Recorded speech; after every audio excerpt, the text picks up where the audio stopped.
கரூரில் தாயுடன் ஏரியில் மீன்பிடிக்க சென்ற 2 குழந்தைகள் நீரில் மூழ்கி உயிரிழந்த சம்பவம் அப்பகுதியில் சோகத்தை ஏற்படுத்திய நிலையில் இதுகுறித்து போலீசார் வழக்கு பதிவு செய்து விசாரணை மேற்கொண்டு வருகின்றனர். கடலூர் மாவட்டம் வேப்பூர் தாலுகா கீழ்உரத்தூர் அம்பேத்கர் நகர் பகுதியைச் சேர்ந்த தம்பதியினர் சாஸ்தா, ஆஷா. இதில் ஆஷாவுடன் இவர்களது குழந்தைகள் சிவதர்ஷினி மற்றும் குணா ஆகியோர் அசகலத்தூர் ஏரிக்கு மீன்பிடிக்க சென்றுள்ளனர். அப்போது குழந்தைகள் 2 பேரும் ஏரியின் ஆழம் தெரியாமல் நிலை தடுமாறி நீரில் மூழ்கியுள்ளனர்.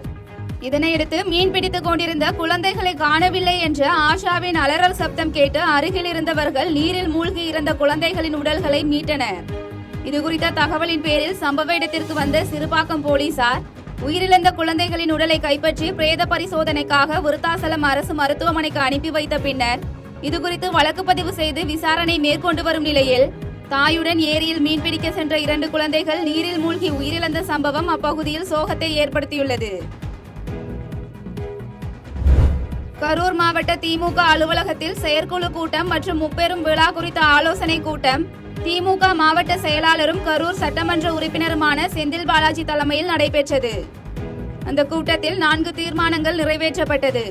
அதில் திராவிட முன்னேற்ற கழகத்தின் 2025ஆம் ஆண்டிற்கான முப்பெரும் விழாவினை செப்டம்பர் 17ஆம் தேதி நடத்த அனுமதி வழங்கிய முதலமைச்சர் மற்றும் துணை முதலமைச்சர் ஆகியோருக்கு நன்றி தெரிவிப்பது, முப்பெரும் விழாவிற்கு வருகை தரும் இளைஞரணி செயலாளர் மற்றும் தமிழ்நாடு துணை முதலமைச்சருக்கு கரூர் மாவட்ட திமுக சார்பில் வரவேற்பு கொடுப்பது போன்ற தீர்மானம் நிறைவேற்றப்பட்டது.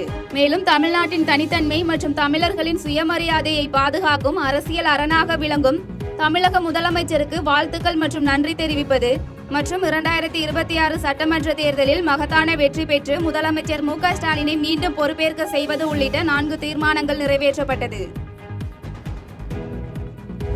மதுரையில் நடைபெற்ற தூய்மை பணியை துவக்கி வைத்த அமைச்சர் மூர்த்தி, மதுரை மாநகர் தூய்மையான நகரமாகவும் தூங்கா நகரமாகவும் மாற்றப்படும் என தெரிவித்தார். மதுரை மாவட்டம் ஸ்ரீ மீனாட்சி சுந்தரேஸ்வரர் கோயிலை சுற்றியுள்ள 4 மாசி வீதிகளில் எழில்கூடல் தூய்மை நம் பெருமை எனும் மாபெரும் தூய்மை பணி நடைபெற்றது.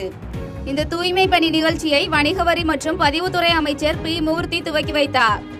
இந்த தூய்மை நிகழ்வு அம்மன் சன்னதி, விளக்குத்தூண், தெற்கு மாசி வீதி, மேலமாசி வீதி, தெற்கு வழி வீதி மற்றும் காமராஜர் சாலை உள்ளிட்ட 17 இடங்களில் நடைபெற்றது. இந்த தூய்மை பணியில் சேர்க்கப்பட்ட மக்கும் மற்றும் மக்காத குப்பைகள் வெள்ளை கல்லலில் உள்ள குப்பை கிடங்கிற்கு எடுத்து செல்லப்பட்டது. இதுகுறித்து செய்தியாளர்களிடம் பேசிய அமைச்சர் மூர்த்தி, மதுரை மாநகராட்சிக்கு உட்பட்ட பகுதிகளில் மேற்கொள்ளப்பட்ட தூய்மை பணிகள் யாருக்கும் பாதிப்பை ஏற்படுத்தாத வகையில் இரவு நேரங்களில் மேற்கொள்வதாக தெரிவித்தார்.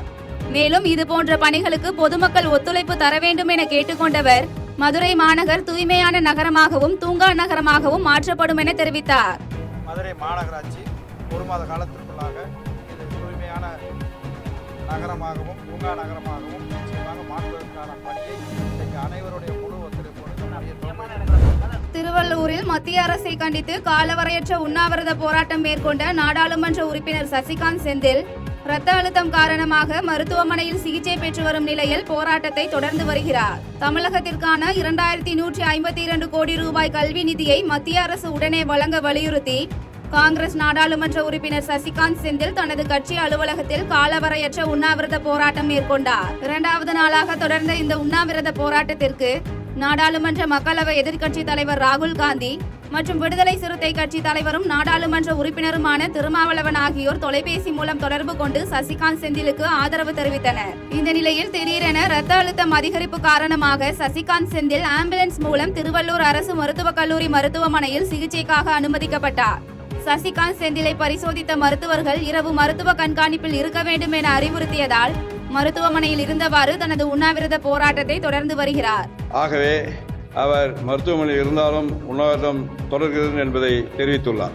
செய்திகளை உடனுக்குடன் தெரிந்து கொள்ள கீழ்கண்ட கேபிள் மற்றும் டிடிஎச் நெட்வொர்க்குகளில் எம்நாடு செய்தி தொலைக்காட்சியை காணுங்கள்.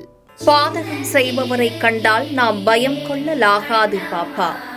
மோதி மிதித்துவிடு பாப்பா, அவர் முகத்தில் உமிழ்ந்துவிடு பாப்பா. அண்மை செய்திகளை உடனுக்குடன் தெரிந்து கொள்ள இணைந்திருங்கள் எம்நாடு தொலைக்காட்சியுடன்.